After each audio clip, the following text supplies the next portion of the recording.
Today, I'll be scoring with all 18 active Toronto Maple Leaf players, which at the time of recording the gameplay was a weird group of players. Toronto was dealing with a bunch of injuries, meaning this challenge is going to be a lot harder than I initially thought it was going to be. I could have done this offline, but of course it wouldn't have been as fun, so I took Toronto online into online versus, and we're going to see how many games it takes. Unsurprisingly, Austin Matthews scores first. After a failed shot-and-off goal attempt, he buries the slap shot, no problem. We follow that up with a strong chance from Tavares, but no luck there as well. My main focus was simply scoring with the different players, causing weird plays like this one, where I probably could have scored, but I decided not to. I will do a couple more times, which does cause issues, but we'll worry about that later. Our next goal scorer would end up being Alex Kerfoot, unassisted as he takes advantage of the top, weaving his way through and burying no problem. Engvall follows up with a great chance, but he cannot bury, then proceeds to get another attempt, but is still unable to score a goal. Luckily, our next chance goes in as Marner scores off a great passing play, and Tavares tries to take advantage of the momentum caused by that goal, but he cannot snipe this shot past the goalie. But it doesn't matter, as Tavares would find the back of the net on his next chance, which would sadly be our last goal of the game, as Sandin just misses here, meaning at the end of game number 1,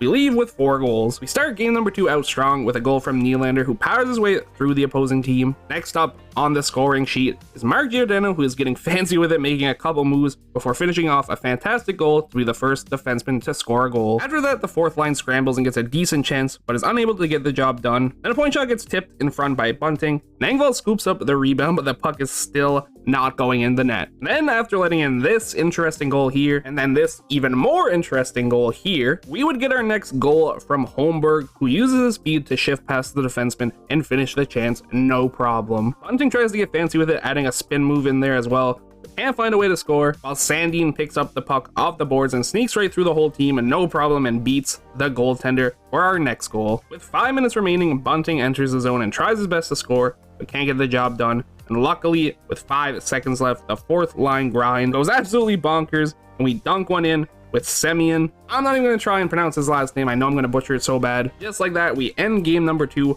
with 5 new goal scorers, bringing our total to 9. Game number 3 starts with another classic NHL 23 goal. I see no problems here. Later on, Nylander sacrifices his body for the team as Matthews grabs the loose puck and feeds Bunting, who finally buries one of his chances for our first goal of the game. Tavares tries to work some magic with a self-pass off the boards, and waiting patiently for the right pass, but sadly Robertson cannot capitalize on the opportunity, so it was all for nothing. Another weird play here where I choose not to score since we already have a goal with Marner, but I would unfortunately regret that decision later. Kerfoot breaks in with speed and tries to feed Camp, but it doesn't get through, cleanly causing a weaker shot by Camp, which the goalie has no problem saving. Now down 3-2, Hull is looking dangerous, breaking in and then getting all alone, but gets robbed by the goalie, making me very sad. Later on, fighting with frustration, I cave in and decide to score another dunk goal, this one being the ugliest one I've ever scored, at least I think so personally, but it doesn't matter as Robertson joins the goal list, and that's what matters. Play following that, it was all looking good for us, but unfortunately Zach Aston Reese gets stopped on this great one-timer attempt, and with 2 minutes remaining, Timmins would get our last solid chance of regulation, but he sadly just misses the shot, which officially starts the curse of Timmins, which you'll see a lot of later. Now in overtime, I was just looking to win the game, wasn't worrying about the challenge,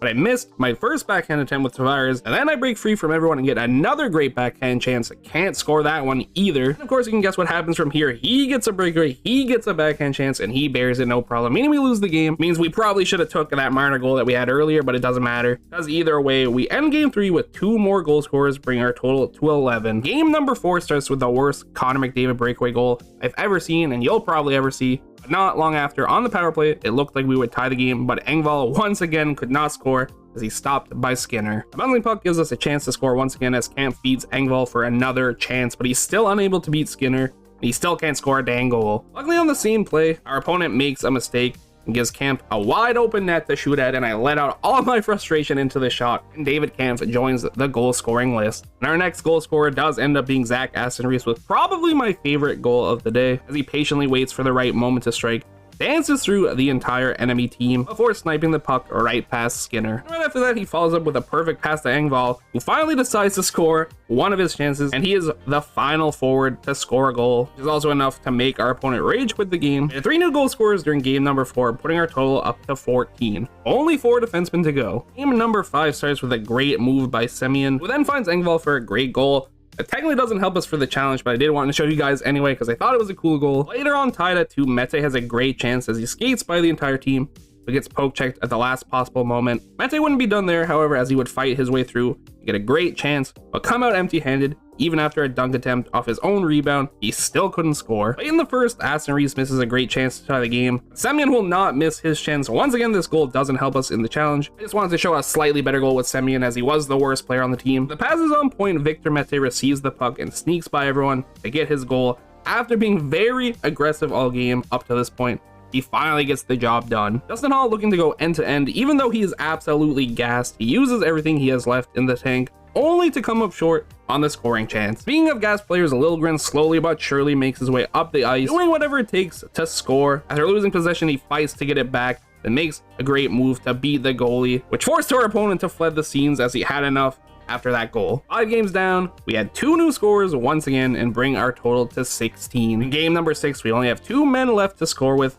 as Hull gets a great chance to start right in front of the net, but cannot bury. A period later of no luck, I shrug off my frustration with a little Nylander snipe to tie the game at 1, but we still need the 2 goals to complete the challenge. At this point, I'm absolutely sweating, trying my absolute hardest. Hull strips the opposing team of the puck, creeps up the ice past the Colorado defenseman, but he is still unable to beat Georgiev. Next is Timmins with his own attempt at a solo effort. He's still unfortunately unable to make anything of the promising looking chance. Hull receives the puck right in front of the net, but misses what seems to be an easy goal once again, this time on the backhand. And then he also proceeds to miss a wide open dunk attempt, which is supposed to be the freest goal in this game. Still can't even hit that. At this point, I was slowly losing my mind as I watched Timmins break free once again, only to be stopped by the goalie once again. Keeping the offensive pressure going, Timmins gets the puck back, dances in once again, but he still cannot score a goal to save his life. Finally, at the start of the 3rd period, Hall takes the puck into the offensive zone, sadly gets bumped off immediately, but luckily Robertson is there. He has our backs, he picks up the puck, beating it to Hull once again, who finally makes no mistake and beats the goalie, leaving us with only 1 man left to score, and his name is Connor Timmins. Not long after, we give the puck to Timmins, who had a great chance to finish the challenge, but of course the curse of Timmins lives on and he gets shut down on what looked like a sure goal. Timmins, who is absolutely exhausted at this point, tries to do the impossible and go end to end for the goal, which he successfully gets into position to score, but of course he can't put it in. And with 15 seconds remaining, Timmins ducks, dodges, and weaves through everyone, but unfortunately can't get a very good chance off of it. But at least we leave the game with a win and a Hull goal. As you can see, we sucked the life out of Timmins, playing him for 48 minutes, over 48 minutes of that, but it still wasn't enough for him to score. So we leave game 6 with 1 new goal scorer and 17 in total. Game number 7, we didn't try going for a goal with any player other than Timmins, who missed his first period attempt. Now in the 2nd period, he has a burst of speed, just fast enough to breeze by the Edmonton defenseman to get into the zone. Makes a couple moves before going for a goal, but just can't bury on a legit open net after the goalie attempts to stack the pads on him. And Matthews patiently waits and finds him open for a one-timer, but the goalie stops it, no problem. Van Dien entering the zone with speed finds Timmins, who has a wide open backhand shot once again, but the curse lives as he misses the net. And with 8 seconds left in game number 7, the boys battle, causing a turnover, then managing to get the puck right in front of Timmins